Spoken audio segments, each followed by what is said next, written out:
Hello hi नमस्ते प्रणाम YouTube channel पे आप लोगों का स्वागत करती हूँ। मैं हूँ सुनीता सिंह।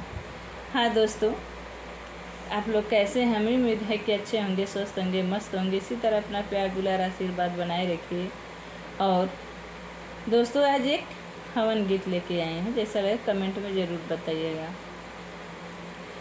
आए श्री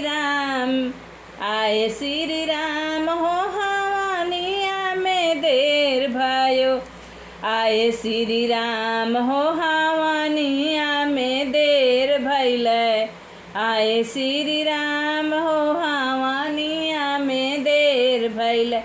राम जी आए लक्ष्मण जी आए। राम जी आए लक्ष्मण जी आए। आई गईले सीता रानिया के आवे से भरेला भंडार हो। सीता मैया के आवे से भरेला भंडार हो। भवानिया में देर भइल। कहाँ हवानिया में देर भइल।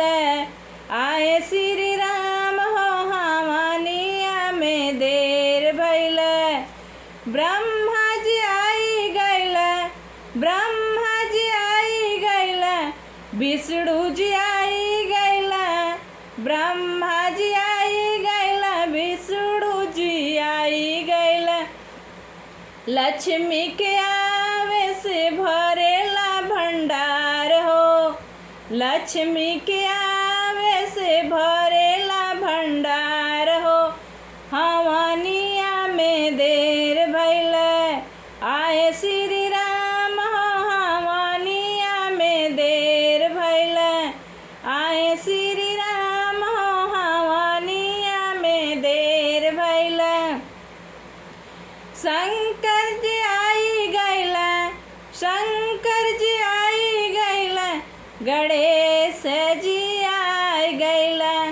शंकर जी आई गइल। गणेश जी आई गइल।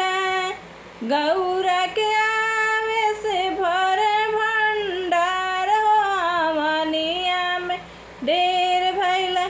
गौरा के आवे से भरेला भंडार हो। हवानिया में देर भइल। आए श्री राम हो हवानिया में देर भइल। आए श्री राम हो हवानिया में देर भइल। कृष्ण जी आई गइल। कृष्ण जी आई गइल। दाऊ जी आई गइल।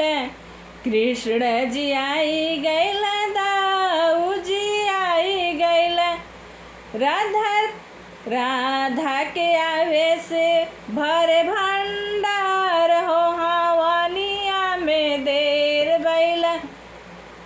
रुक्मण के आवे से भरेला भंडार हो। हवानिया में देर भइल। आए श्री भगवान हो हवानिया में देर भइल। आए श्री राम हो हवानिया में देर भइल। हाँ दोस्तों, कमेंट में ज़रूर बताइएगा कि हवन गीत कैसा रहा।